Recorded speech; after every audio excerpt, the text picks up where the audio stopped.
The Democratic Party has swung behind US Vice President Kamala Harris just over 24 hours since Joe Biden's shock announcement that he was ending his bid for a second term.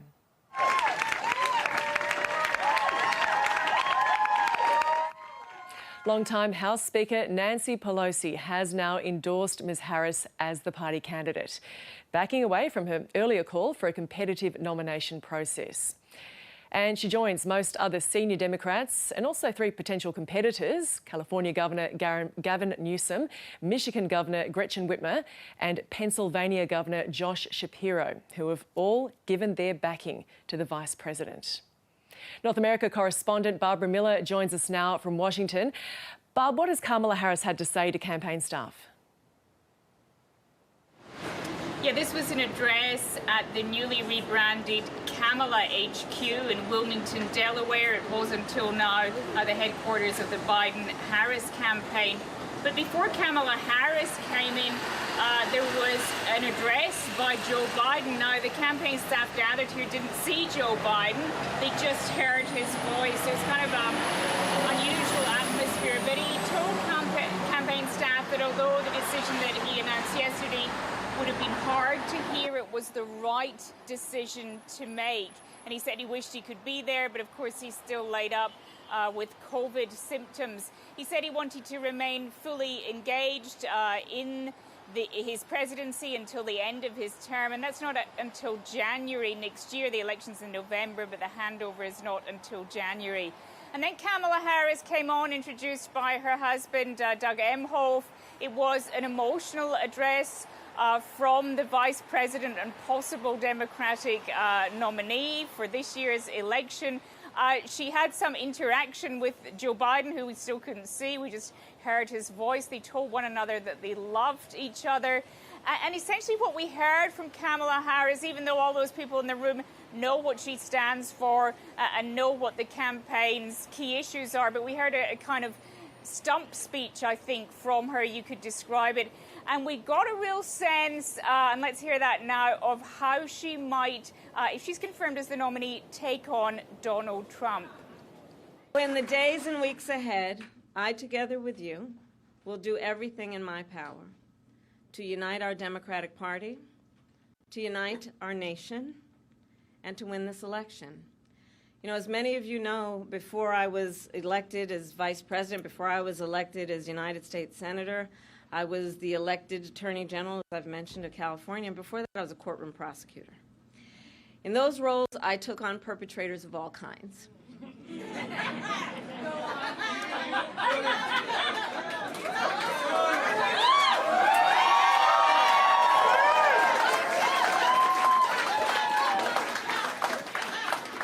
Predators who abused women, fraudsters who ripped off consumers, cheaters who broke the rules for their own gain.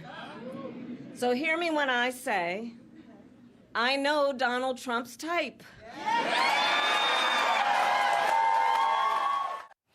Barb, we've seen more Democrats endorsing the Vice President. Yeah, above all, Nancy Pelosi, the former House Speaker, a very senior and respected Democrat. When Joe Biden initially made that announcement, as you know, we didn't hear an endorsement from Nancy Pelosi of Kamala Harris. That has now been forthcoming. She said she did so for personal political reasons and that her endorsement was official, that she had limitless optimism in the future of the country. So a very full-throated endorsement coming a day after Joe Biden's announcement, a very key endorsement there from Nancy Pelosi. We also heard from the House Minority Leader, that's the most senior Democrat in the House, Hakeem Jeffries. Now, he didn't quite go as far as endorsing Kamala Harris, but he said that she had excited the House caucus and excited the country. So it almost seemed as though he was about to. He said, though, that he and Chuck Schumer, Senator Chuck Schumer, would meet with Kamala Harris in the coming days and that we'd hear more then. We've also seen a number of Democratic governors, many of whom have been touted as possible challengers to her fall in line and also endorse her today. For example, we had J.B. Pritzker of Illinois following a raft of other governors, including, as you said earlier, Josh Shapiro of Pennsylvania, for example. Gretchen Whitmer now officially endorsing Kamala Harris to the governor of Michigan. And meanwhile, the director of the Secret Service has faced a grilling from members of Congress. Yes, this really was a grilling. Some of these committee meetings can be very combative. This was certainly one of them. A lot of anger there as to how it was that Donald Trump was exposed to that gunman who's alleged to have taken a shot at him at the rally in Pennsylvania. Members from both sides of the House saying that this just shouldn't have happened. And the director, Kimberly Cheeto, saying that it was the worst failure of the Secret Service in decades. So really quite astonishing and frank concession, admission from her. Let's just get a little flavour of that committee hearing now. The Secret Service's solemn mission is to protect our nation's leaders. On July 13th, we failed. As a director of the United States Secret Service, I take full responsibility for any security lapse of our agency. The assassination attempt of former President Donald Trump on July 13th is the most significant operational failure of the Secret Service in decades, and I am keeping him and his family in my thoughts. Director Cheeto, because Donald Trump is alive, and thank God he is, you look incompetent. If Donald Trump had been killed, you would have looked culpable. Now, Kimberly Cheeto digging in and saying that she won't resign there, but she's now facing calls from both sides of the aisle, which were expressed in that committee hearing, to stand down. So her position looks difficult after that admission, but for the moment, the Secret Service director saying that it's all under investigation and that she will stay put in her position. North America correspondent Barbara Miller with the latest from Washington. Thank you. Gazan health authorities say at least 70 people have been killed after Israel launched attacks on a so-called humanitarian zone. Israel had told Palestinians to leave the area, but Gazan officials say they weren't given time to flee. Middle East correspondent Alison Horn has more from Jerusalem. Israel ordered hundreds of thousands of Palestinians to flee from parts of Khan Yunis in southern Gaza, an area it had previously declared was a safe humanitarian zone.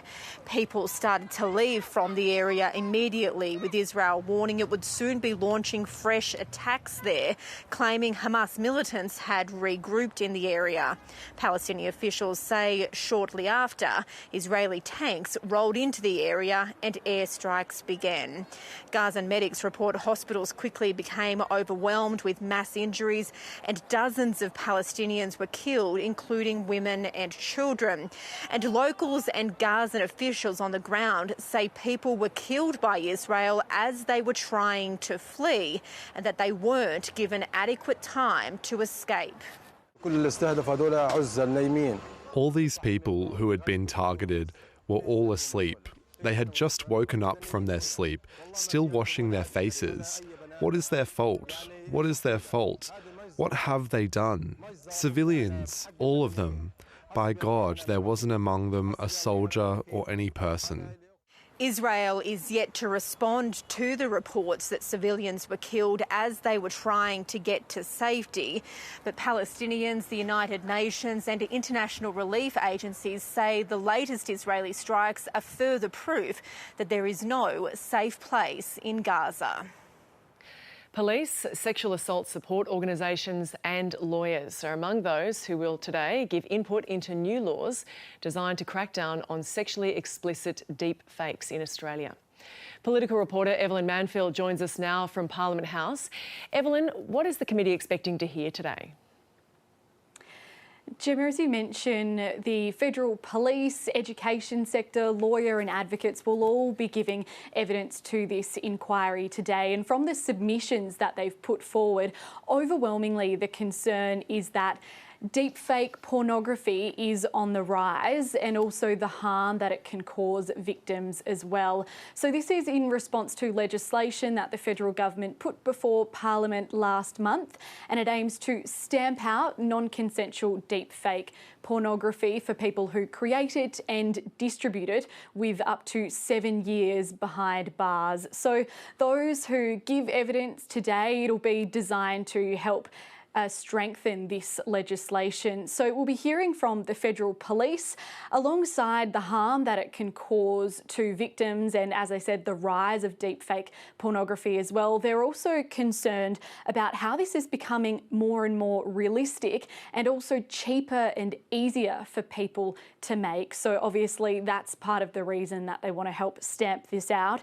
Also, the long-lasting impacts that it can cause victims. Obviously, this imagery or video isn't real, but it can certainly have a real impact on those who are the victims of it, and how it can play into other crimes as well, perhaps people using this for domestic abuse or blackmail and scams, that sort of thing as well. There'll also be evidence from a Los Angeles lawyer who has done a lot of research in this area. Her concern is that overwhelmingly women are the victims of this sort of crime. So she's saying that in her research, in 96% of deepfakes, women are the victims. Also concerned from schools that this sort of content is being shared on private messaging apps. So they would like to see more education around the harm and also legal consequences of this. So it's set to be some really interesting evidence today in front of this committee, particularly